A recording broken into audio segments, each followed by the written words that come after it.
ને સમજાવવા અને આનંદનો અનુભવ કરવા માટે કહ્યું છે કે મહાપ્રભુજીના નામમાં બે નામ શરૂઆત થાય છે, આનંદ, પરમાનંદ. એટલે આપણે કહીએ કે આનંદ એટલે થોડો આનંદ અને પરમાનંદ એટલે વધુ આનંદ. તો મહાપ્રભુજીમાં થોડો આનંદ છે એમ માનવું પડશે, અને થોડો આનંદ એમ માન્યું એટલે બીજા બધામાં જેમ થોડા આનંદ છે એવો થોડો આનંદ મહાપ્રભુજીનો પણ માનવો પડશે. અને પછી પરમાનંદ પાછું કહ્યું તો પ્રશ્ન થાય આપણને કે પરમાનંદમાં આનંદ તો ઇન્ક્લુડ છે, પછી અલગ આનંદ નામ પાડવાની શું જરૂર? એ વિવિધતા સમજવા જેવી છે. એટલે આપણે એમ કહેશું કે મહાપ્રભુજી આનંદ પણ છે ને પરમાનંદ પણ છે, બેય છે. પણ પરમાનંદ છે તો પછી આનંદ કહેવાની જરૂર ક્યાં રહી? કારણ કે એમાં આનંદ આવી ગયો. હવે કોઈ કહે કે ભાઈ આની પાસે 5 લાખ રૂપિયા પડ્યા, પછી આપણે વર્ણન કે 5 લાખ પડ્યા, 50,000 પડ્યા, 500 પડ્યા છે, ને છે આપણે 10 પેની સુધી કે 1 પેની સુધી જાય પછી પૂરું થયું, પછી નથી એમ જ કહેવું પડે. તો એ બધું 5 લાખની અંદર આવી જાય જ ને. એમ પરમાનંદમાં બધું આવી જાય છે, તો પછી આનંદ પરમાનંદ અલગ પાડીને કેમ નામ કયા? તો ત્યાં બડી ટીકા જે છે ગોકુલેશ પ્રભુની, એના આધાર ઉપર કોકે પદ લખ્યા છે સર્વોત્તમજીના, ગોવિંદ દાસ કરીને. ગોવિંદ સ્વામી નહીં, ઘણા લોકો મિસઅન્ડરસ્ટેન્ડિંગ કરી જાય કે આ ગોવિંદ સ્વામીના છે, પણ એ ગોવિંદ દાસ થઈ ગયા. અને એ ગોકુલનાથજીની સભામાં બેસનાર, એના સત્સંગમાં બેસનાર, એને જ્યારે ગોકુલનાથજી સર્વોત્તમજી ઉપર ઇન્ટરપ્રિટેશન કરતા હોય ત્યારે એમને ઝીણી ઝીણી બાબત સ્ક્રુટિનાઇઝિંગ કરીને અને એણે નોટ્સ કર્યા હતા અને પદો લખ્યા.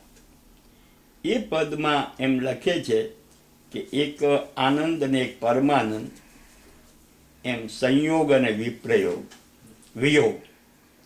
ઠાકોરજીની નિકટ રહેવું એ સંયોગ, ને એનાથી આઘું રહેવું પડે એ વિપ્રયોગ.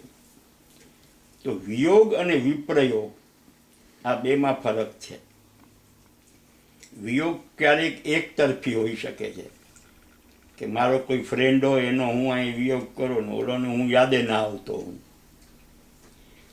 એ વિયોગ કહેવાય. પણ બે એકબીજાની યાદી કરતા હોય, અને એ દયારામભાઈએ એક પદમાં લખ્યું છે ગોપીઓના ભાવથી કે હું દુઃખી અહીં, તે દુઃખી ત્યાં છે, સુખી ના મળે કોઈ બેવમાં, સખી હું તો જાણતી જે સુખ હશે સ્નેહમાં. તો એ જ્યારે બે તરફી એકબીજાનો સંયોગનો સુખ અને વિયોગનું દુઃખ બે બાજુથી જ્યારે આવતો હોય ત્યારે એને વિપ્ર યોગ કહેવાય.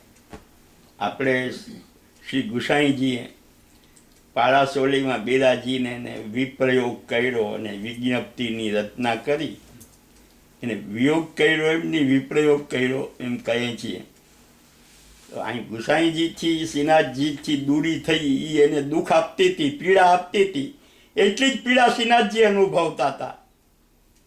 ત્યારે તો એમણે એમના જવાબમાં પત્રો આવતા, અને શ્રીનાથજીના જેટલા પત્રો હતા એ ઘોડીને અરોગી જતા, અને એમના લખેલા જે પત્રો હતા એક પછી એક સ્ટેપ બાય સ્ટેપ એ બધા પબ્લિશ થયા, પ્રસિદ્ધ થયા.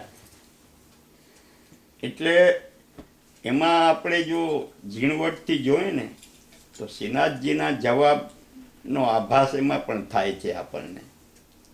પણ એ તો બધી બહુ ઊંડી વસ્તુ છે. તો મારો કહેવાનો મતલબ એટલો જ છે કે જે ભેદ છે મહાપ્રભુજી, ગુસાઈજી, શ્રી ગોકુલનાથજી અને શ્રી હરિરાયજીને, એમ ભેદ તો નામ જુદા છે બધાના. એક બાપ છે, એક દીકરા છે, એક પૌત્ર છે, એક ગ્રાન્ડસન છે, એક 5મી પેઢીએ છે. તો એમ તો નહીં કહેવાય ના બધી એક જ પેઢી છે, એમ તો નહીં જ કહી શકાય ને.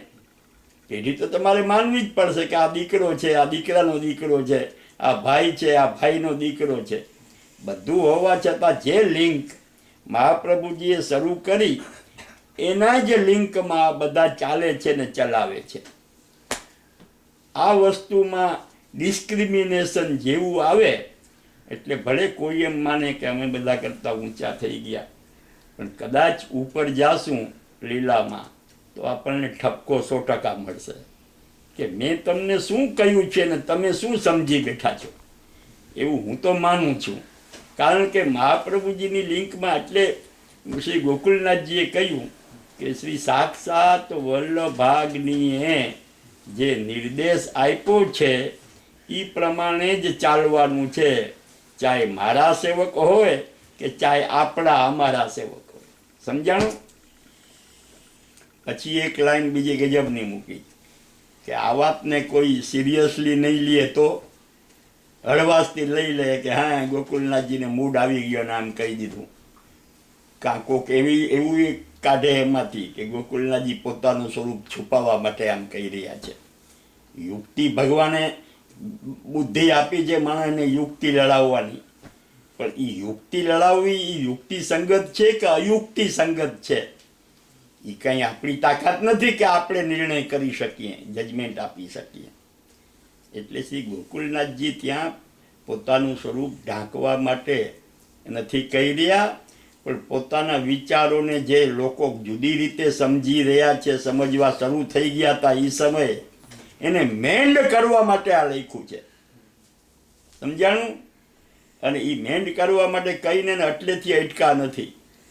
છેવટે એક લાઈન છે, કોકને એમ લાગે કે આ કોઈની નિંદા કરો, નિંદાનો ભાવ નથી એમાં. ગોકુલનાથજી તો કહી શકે ને આપણે એના બાળકો છીએ, આપણે એના જેમ એના દીકરા બાળકો હોય એમ એના અનન્ય સેવકો પણ એના બાળકો જેવા જ કહેવાય ને. એ આપણું હિત ચાહે છે એટલે આ સમજાવે છે. એટલે શું સમજાવે છે કે એ પ્રમાણે ન ચાલીને, એટલે મહાપ્રભુજીના નિર્દેશ પ્રમાણે ન ચાલીને કોઈ સ્વચ્છંદતાથી, એટલે સ્વચ્છંદતા એટલે મને મૂડ આવ્યો ને મેં આમ કર્યું, એની પાછળ કોઈ ડિસિપ્લિન કે એનો કાંઈ વિચાર ના કરવો, બસ મને ગમ્યું ને મેં કર્યું. મને દારૂ પીવાનું મન થયું દારૂ પી લીધું, એમાં કોઈના બાપનું સૂંઘ્યું, આ ટાઈપનું એક ઓલું થઈ જાય. એટલે મહાપ્રભુજી લખે છે કે આ પ્રમાણે ન ચાલીને કોઈ સ્વચ્છંદતાથી અનુસરણ કરશે એને અનિષ્ટ ફળની પ્રાપ્તિ થાય.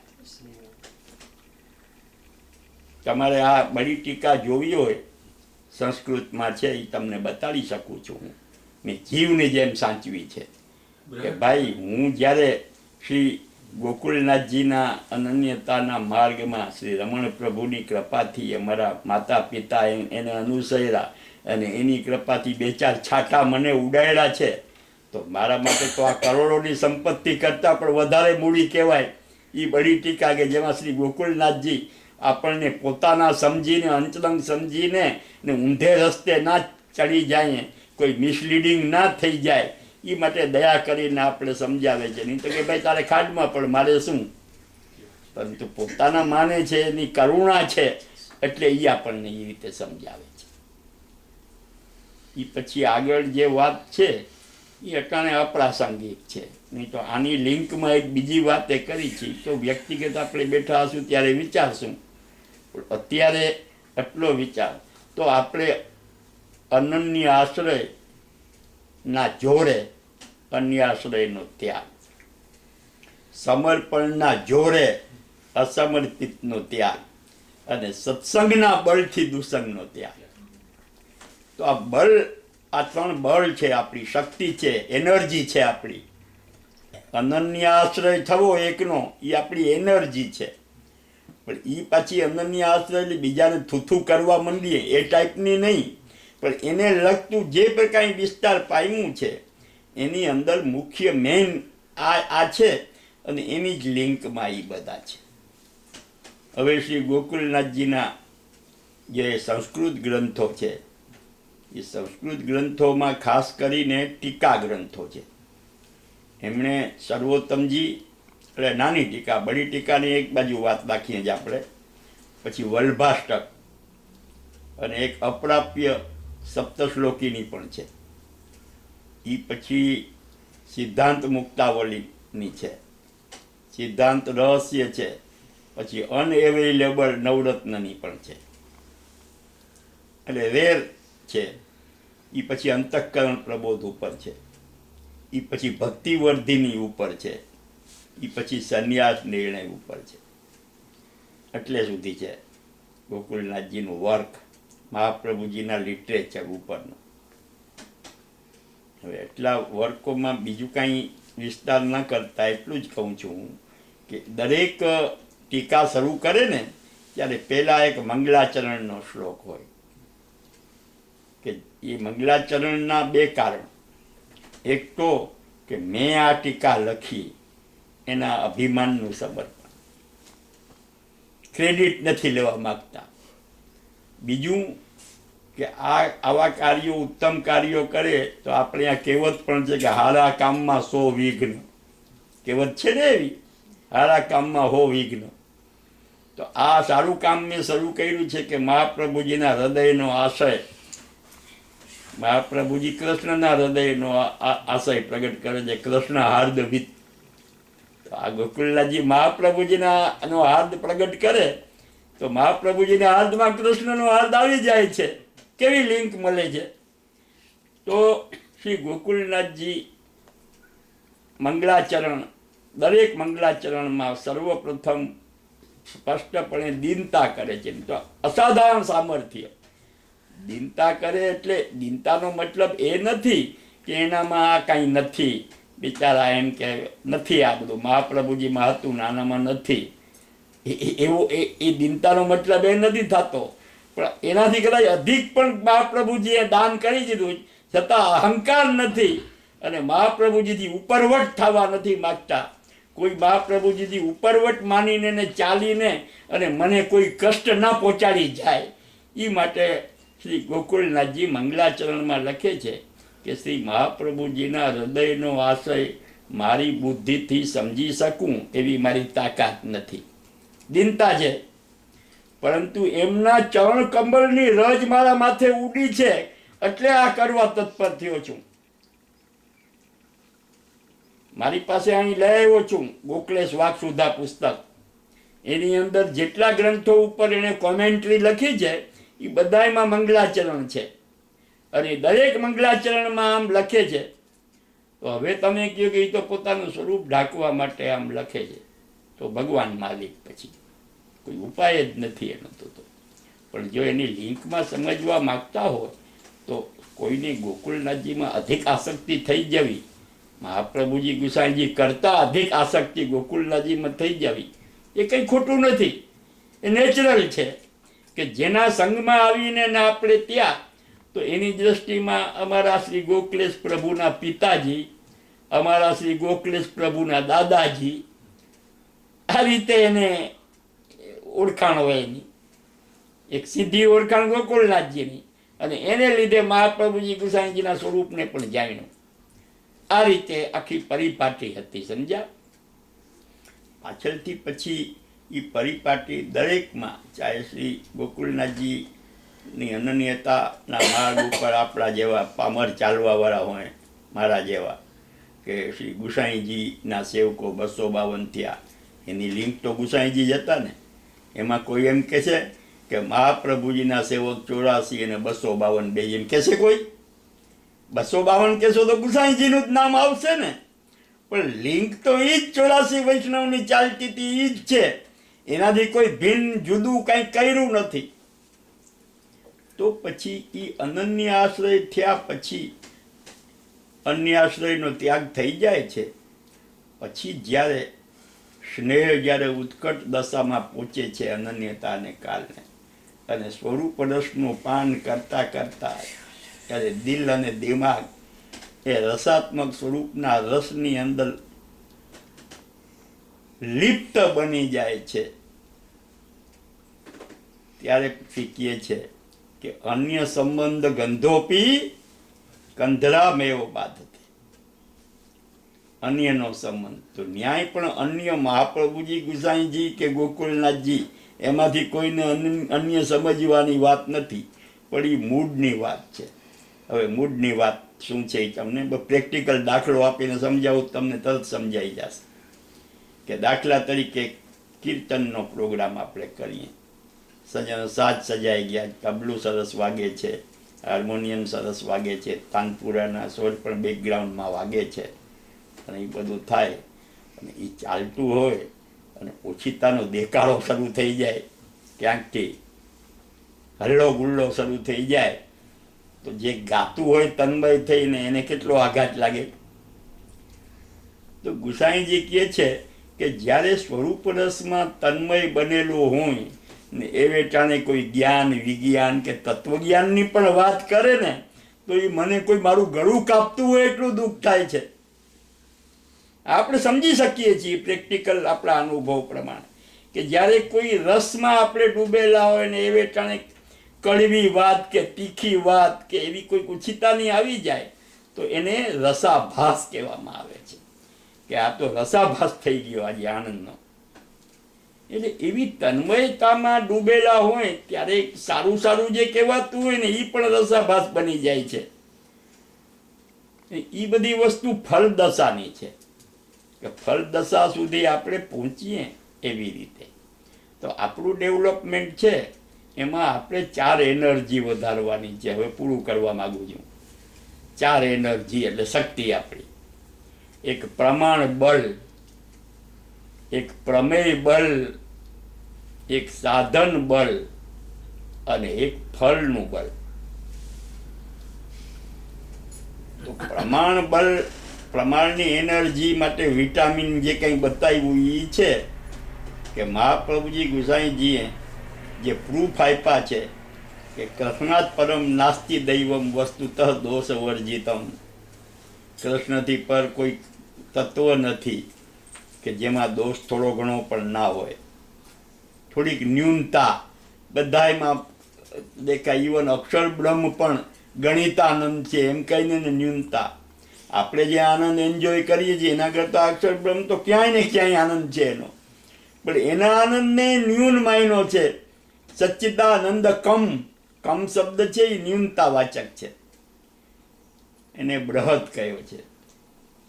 તો એ મહાપ્રભુજીએ જે એ પ્રૂફ પ્રમાણથી સિદ્ધ કર્યું કે ભાઈ તમે કહો કે કૃષ્ણથી મોટું કોઈ નથી, એ તમારા અનુભવથી આ તમારા મનમાં આવી ગયું તો કહો જ કે એનું કંઈ પ્રૂફ છે.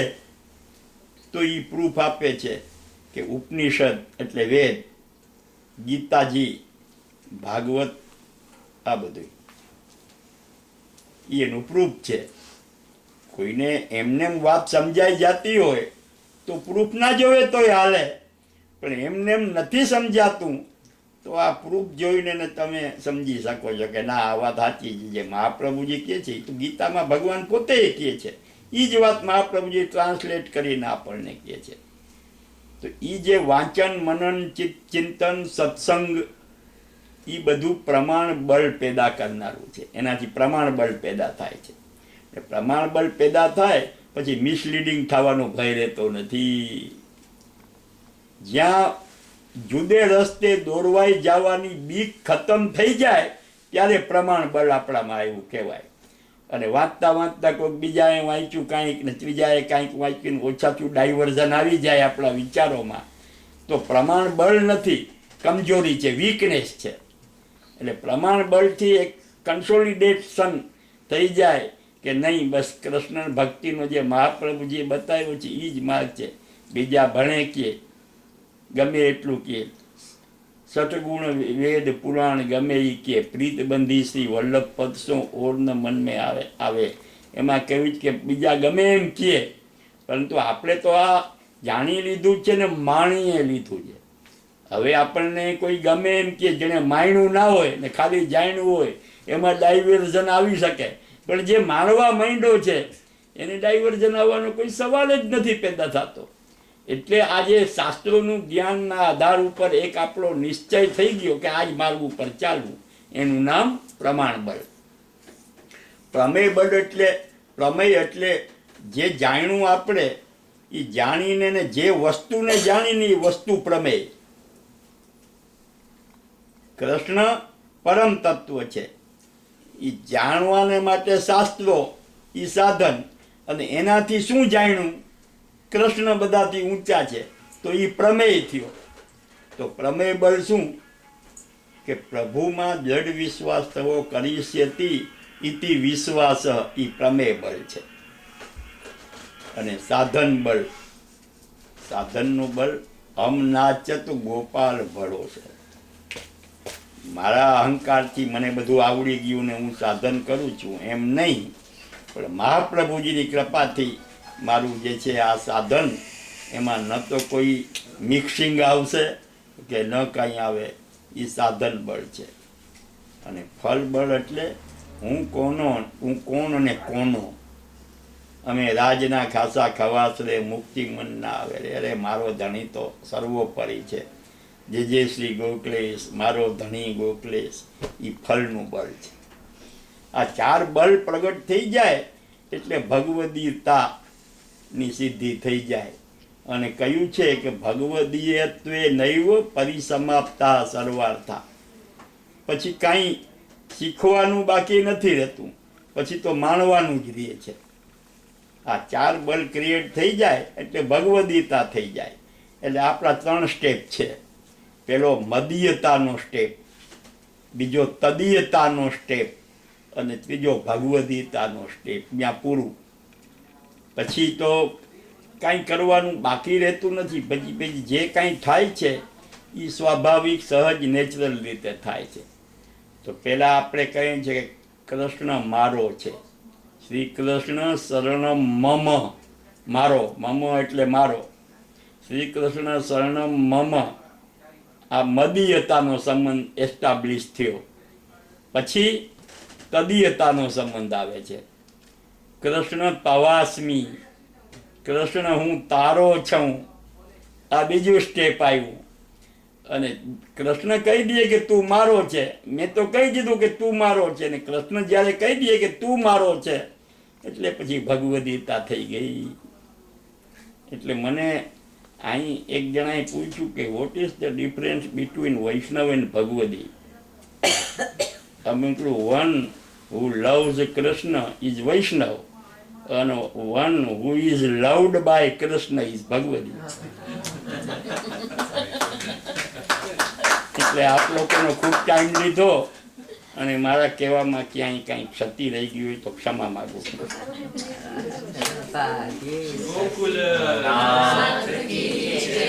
વિવેકના દાન મોટા વગર કોણ કરે? કેટલું વિવેકનું દાન છે બધે. આપણે જો અમારા બાની ને કાકાજીની, જેજેની એની બધાની કૃપા છે કે મને આમાં રસ આવ્યો ના હોત ને હું બીજા બારની લક્ઝરીમાં પડી ગયો તો હું રખડતો હોત. ઠાકોરજીની કૃપાથી મને આમાં